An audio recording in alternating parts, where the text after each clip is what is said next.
what's crack-lockin' J-Fam? This video is mainly meant for my photography lovers because that's what this video is about. But I just got a package from Amazon. Oh, I'm so excited. I know exactly what this is, and it's something that I ordered 2 days ago. And it came in perfect time because I'll explain that in a second. Oh my gosh. It is the Sony A7 III. Oh my gosh. This is the #1 seller for full frame cameras, and I also got a used 50mm full frame lens. I'm planning on buying more. I'm in the process of liquidating my crop size sensor cameras. I'll explain that again in a second, but oh my gosh.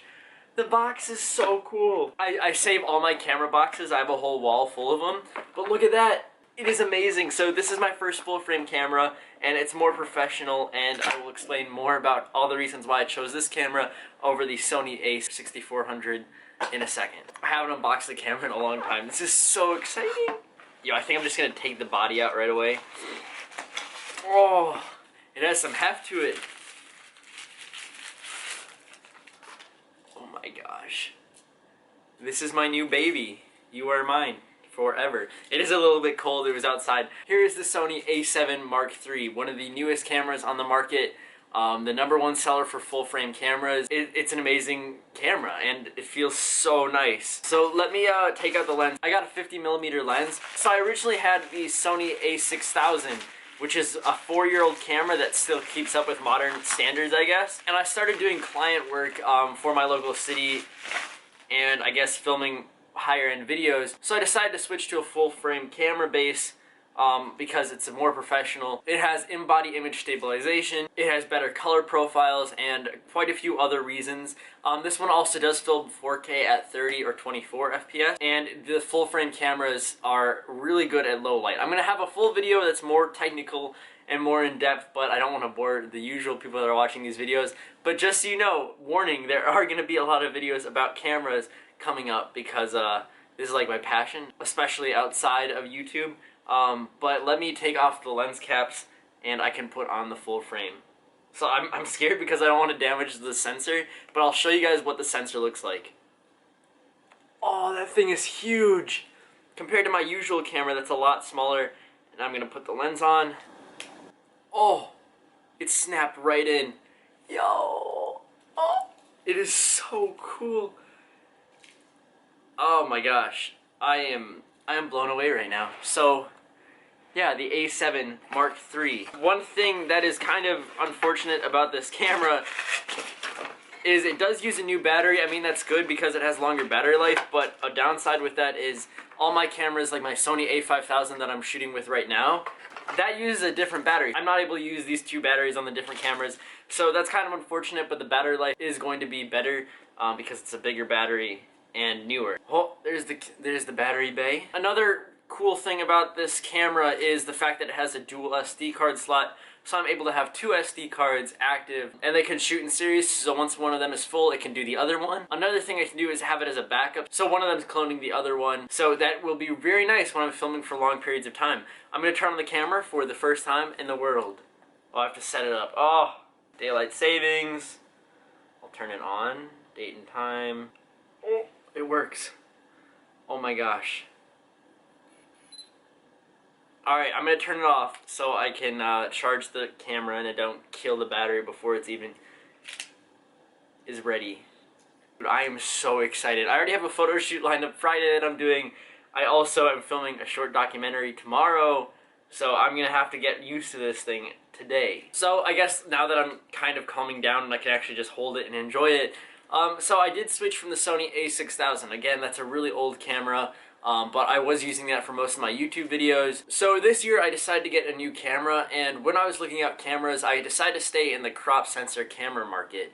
So basically the difference between full frame cameras and crop sensor cameras is the crop sensor is a little bit smaller. It's about 1.5% smaller than this sensor in this camera. I mean, that's definitely not a horrible thing, but there's a couple benefits that you get when you're using a full frame camera. You get better light, you get better aspect ratios. That didn't really matter to me at the moment because I was mainly using the camera for YouTube videos, and things don't really necessarily need to be perfect in those. I mean, I'm currently filming on my Sony A5000, which is an even older camera, and it was the first camera I ever got. Then I found the Sony A6400, and that camera's a crop body sensor. It's still on the higher end of the lower body cameras, if that makes sense, and I really wanted to get that because I currently am shooting with a 16 to 70 lens that is meant for crop sensors. I also have a 10 to 18, which is meant for crop sensor cameras. I mean, the lenses do work together. I can put that lens on this camera, but it's mainly meant for these body sensors, and it'll crop it in when I'm using it on a full frame. I hope this video is kind of easy to understand for you. I'm too energetic for this.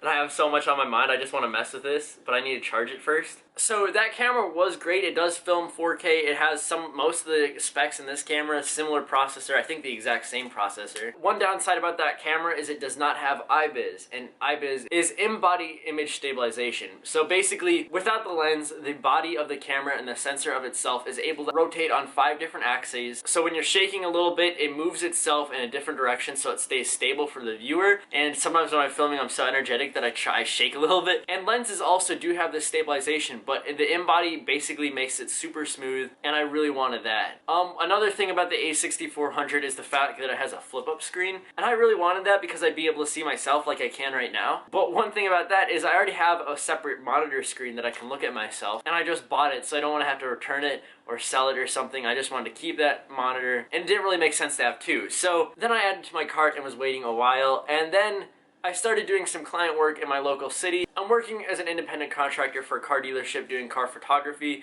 and I'm also looking at some other clients in the area to do professional photography and events and other things. And then I was looking at the Sony A7 II R, and that camera is very impressive, but it does have its downsides.